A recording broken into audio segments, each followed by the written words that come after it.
It was supposed to be a routine political segment on CNN, a primetime interview where veteran host Jim Acosta would spar with Congresswoman Jasmine Crockett over recent legislative developments.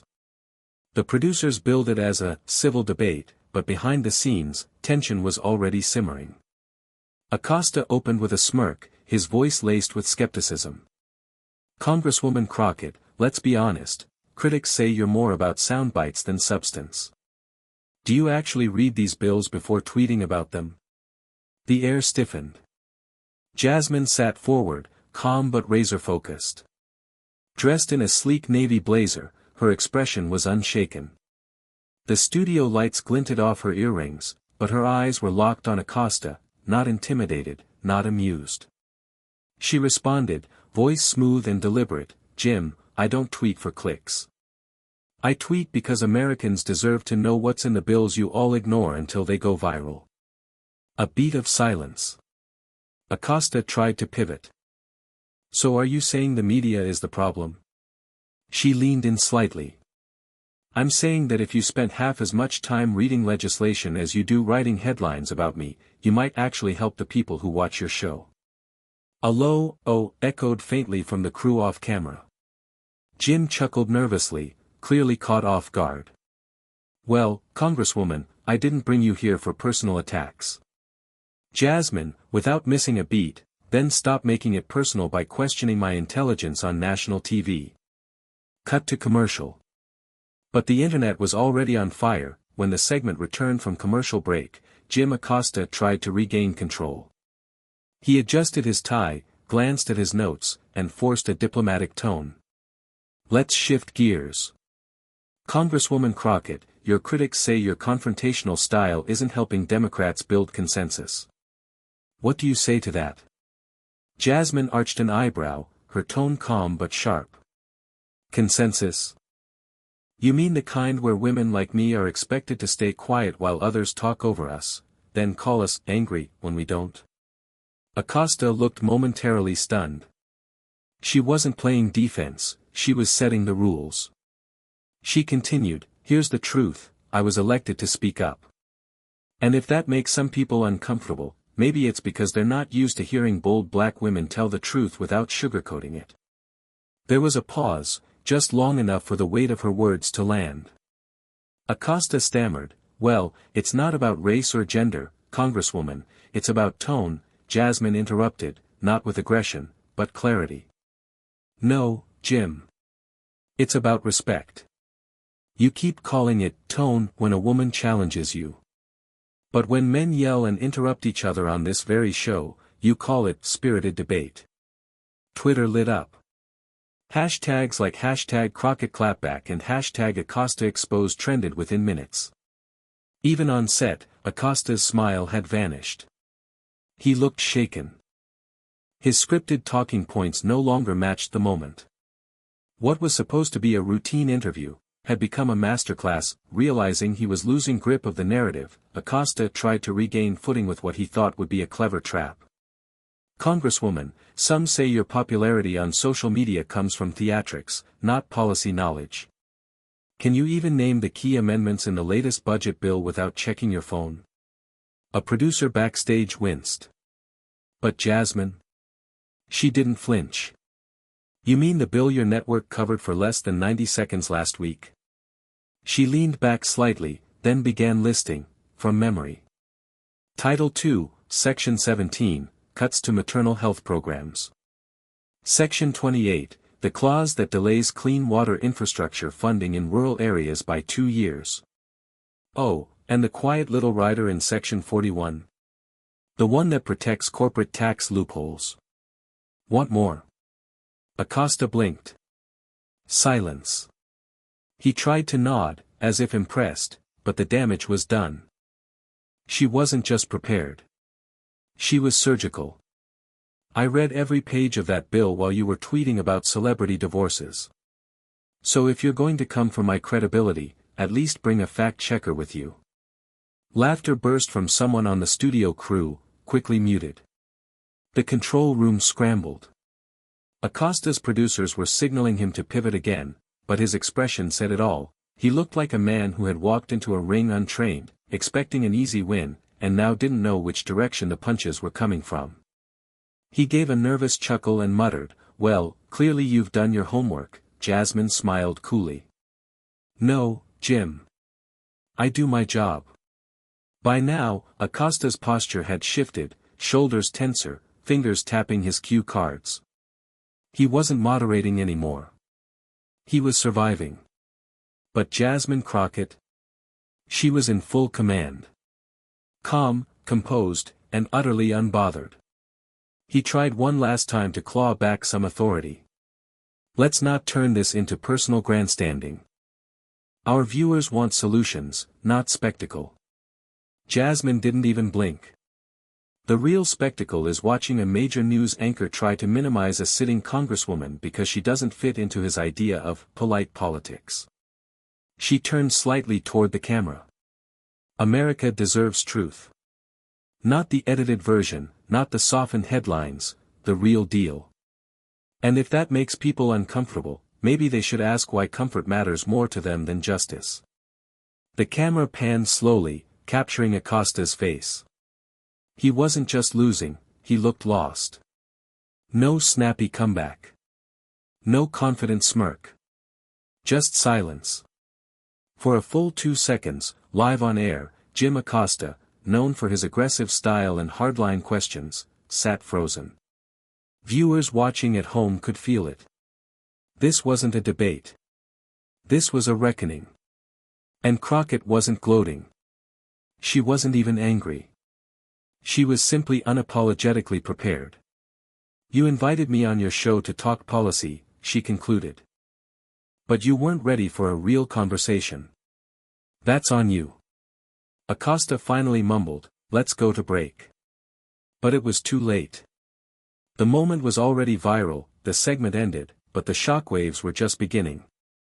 Within minutes of the show cutting to commercial, clips of Jasmine Crockett's takedown flooded social media. A 47-second video of her calmly listing amendments while Acosta sat frozen hit 1 million views before the broadcast even ended. TikTok edits were already popping up with captions like, "She ate him with no crumbs," and "CNN needs CPR after this." Meanwhile, backstage, Jim Acosta was pacing. "What happened out there?" he muttered to a producer. "She blindsided me." The producer didn't respond. Everyone had seen it, Jim had underestimated her, and it showed. Jasmine, on the other hand, walked off set coolly, as if it had just been a Tuesday. Her team didn't rush to debrief. There was nothing to fix. Back at the Capitol, fellow lawmakers were buzzing. Allies were texting her non-stop, "You just broke the internet. You didn't destroy him, you disassembled him. That's going in the campaign reel, right?" Even some of her usual critics had to admit it, in private, of course. Over on CNN's live YouTube feed, the comments section was brutal. Jim brought notes. Jasmine brought receipts. "This is why they fear outspoken women of color." That wasn't an interview, that was a masterclass. Back in the newsroom, the producers debated whether to re-air the segment or quietly move on. But the choice was out of their hands. The clip had become bigger than CNN.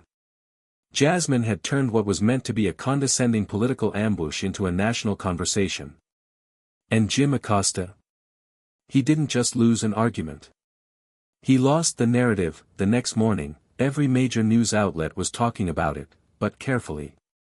MSNBC called it a tense exchange. Fox News called it another liberal meltdown that backfired. But neither could deny the obvious. Jasmine Crockett had outplayed one of cable news's sharpest voices, live, and with no script. Even CNN itself had no choice but to upload the full segment to their YouTube channel. Within hours, it was their most viewed video of the week. Jim Acosta avoided interviews for 2 days. Internally, some staff joked about giving him a media timeout. But behind closed doors, CNN was in damage control mode. Executives debated whether they should apologize to Crockett privately or let the clip ride the news cycle out. Meanwhile, Jasmine didn't brag.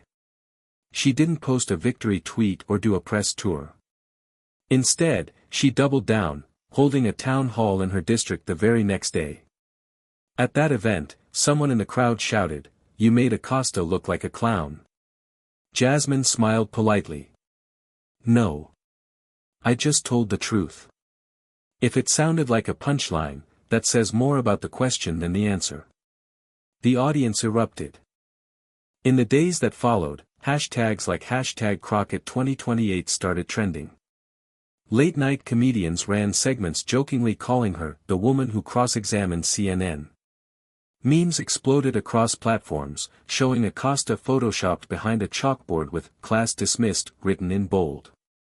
But for Jasmine, the victory wasn't about humiliation, it was about holding her ground, on her terms, in a space where people like her are often expected to play it safe. And Jim Acosta? He'll recover. But he'll never underestimate Jasmine Crockett again. Just when the internet thought the moment had peaked, another surprise dropped, the unedited backstage footage leaked. A junior staffer from the studio had posted a short behind-the-scenes clip to their private Instagram. In it, you could hear Jim Acosta immediately after the segment ended. "What was that? She wasn't supposed to come in like that. We were told she'd stick to the talking points." That one sentence changed everything. Social media exploded again, not just in support of Jasmine, but now with anger towards CNN. People began to ask, was this an attempted media setup? Did they invite her thinking she'd embarrass herself? And she flipped the whole script. Suddenly, the story was no longer just Crockett destroying Acosta live, it was Crockett outsmarting a trap. The hashtag they tried her took off. Journalists, influencers, even rival politicians started chiming in. One political strategist tweeted, "Whether you like her or not, Jasmine Crockett just taught a masterclass in walking into a setup and flipping the table, without raising her voice once." CNN issued a short, vague statement later that evening, "Our interviews are designed to be informative and respectful. We regret any misunderstanding that may have occurred." But it was too late. The narrative had evolved. Now Jasmine Crockett wasn't just the woman who humiliated Jim Acosta on live television, she was the woman who walked into a political ambush and walked out untouchable. Weeks passed, but the Crockett-Acosta clash didn't fade, it grew. The clip had crossed over into pop culture. College professors used it in media ethics classes. Activists played it at rallies. Even a well-known podcast titled their episode, "How Jasmine Crockett Made Cable News Look Obsolete." Meanwhile, Jim Acosta's reputation took a quiet hit inside the industry. He wasn't fired, but the tone around him shifted. Producers began assigning the bigger interviews to others. He went from headliner to backup. "Don't throw another Crockett at me," he was overheard joking in the green room once, half laughing, half bitter. Crockett, on the other hand, saw her national profile skyrocket.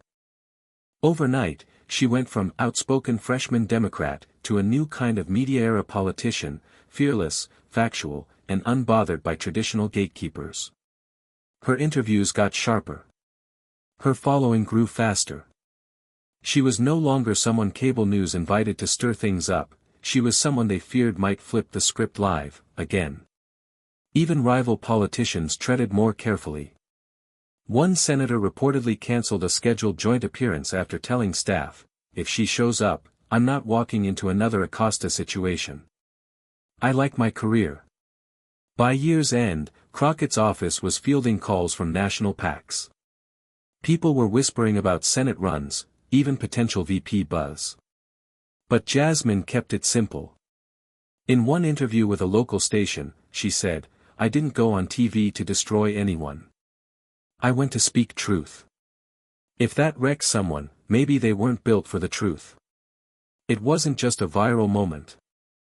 It was a political reset, and Jasmine Crockett had pulled it off without shouting, without spinning, and without blinking. Back on Capitol Hill, the impact of the viral moment was being felt in ways no one had predicted. Suddenly, Jasmine Crockett wasn't just a rising star, she was untouchable. Committees that had once overlooked her started extending formal invitations. Reporters who used to sideline her now requested interviews daily. Lobbyists backed off. Even veteran lawmakers began to approach her differently, with respect, and more importantly, with caution. In a closed-door meeting, one senior Democrat whispered to a colleague, "She did what we all wish we could do on TV, and she didn't even raise her voice." But the shift wasn't just political. It was cultural. Young activists, especially black women across the country, latched onto the moment. They turned it into a rallying cry, not because Crockett humiliated Acosta, but because she did it with facts, composure, and dignity in a space designed to trip her up. College debate teams studied the clip. One even renamed a public speaking event after her, the Crockett Clapback Challenge. Meanwhile, Jim Acosta found himself boxed in by the very media machine he once dominated. His interview segments became more scripted. Editors were stricter. Producers added layers of vetting before any high-profile guests were confirmed. One CNN staffer put it bluntly off the record, "Ever since Crockett, nobody wants another on-air massacre. We're playing defense now." The moment had become a watermark, a line that divided, before and after, in how the media treated bold, well-prepared public figures who didn't follow the expected playbook. And Jasmine? She just kept doing her job. When asked how it felt to be seen as a national icon, she smiled, "Icons are for statues. I'm here to legislate, and make sure the people who sent me here know I haven't forgotten them." As the dust settled and the headlines began to shift to other stories, one thing remained clear: Jasmine Crockett's moment with Jim Acosta had permanently altered the political media dynamic. It wasn't just a viral clip. It had become a defining symbol. Cable news networks, once confident in their ability to control narratives, now had to grapple with a new reality: the guests were no longer playing by the old rules. Jasmine's approach, prepared, unapologetic, intellectually sharp, had inspired a new generation of leaders, especially women of color, to step into politics with boldness, not caution. She received hundreds of letters from law students, policy interns, and young community organizers. "You showed me that I don't have to water myself down. I used to think I had to smile through everything. Now I know better. Because of you, I'm running for city council." She read them all. Meanwhile, Acosta remained silent. His Twitter feed went dark for weeks. When he finally re-emerged, it was with a muted statement at a journalism conference: "Sometimes, the most teachable moments are the ones you didn't see coming." But by then, the public had moved on, to Crockett's next speech on the House floor, where she dismantled a bill line by line with the same fierce clarity that had defined her now famous interview. When a colleague later joked that she had become the Acosta whisperer, she simply laughed. "No. I'm just tired of people mistaking confidence for aggression. I came here to work, not whisper." Her approval ratings surged. Media analysts began calling her a once-in-a-generation communicator. But to Jasmine, it was never about headlines, clout, or viral moments. It was about this: doing the job, and doing it like the rules never scared her to begin with. Months after the infamous interview, Jasmine Crockett stood on the House floor, addressing a packed chamber during a heated debate on voting rights. The room was tense, the kind of moment that usually demands restraint and political calculation. But Crockett didn't flinch. She spoke with the same fire, precision, and authenticity that had defined her now legendary exchange with Jim Acosta. And this time, everyone was listening. No more dismissive glances. No more eye rolls. Even those who disagreed with her ideologically sat up and took notes. Because they knew, if they challenged her unprepared, she would bury them, not with insults, but with undeniable facts and unshakable clarity. Across the country, progressive organizations began inviting her to headline events. Universities asked her to speak at graduations.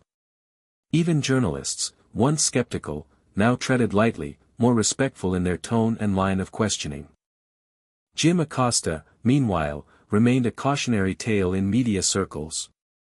Behind the scenes, producers referred to getting steamrolled on live air as pulling an Acosta. It was no longer just a name, it had become a verb. And yet, Jasmine didn't hold grudges. In fact, when asked about Acosta during a podcast interview, she gave a surprisingly measured answer: "Jim had a bad day. We've all had them. But if that moment taught people to stop underestimating women who look like me, then maybe it wasn't a loss for either of us." That quote alone sparked a new wave of admiration. Not just for her intelligence, but for her character. The moment that was meant to derail her, became the spark that elevated her. She didn't just win a debate. She changed the rules of engagement. And Washington, media and all, would never be the same. A year later, a primetime documentary aired on a major streaming platform, The Day the Microphone Flipped, Jasmine Crockett vs. Jim Acosta. It opened with footage of that now iconic moment, Crockett sitting still, eyes sharp, dismantling question after question with quiet force. The narrator called it one of the most important live political interviews of the decade.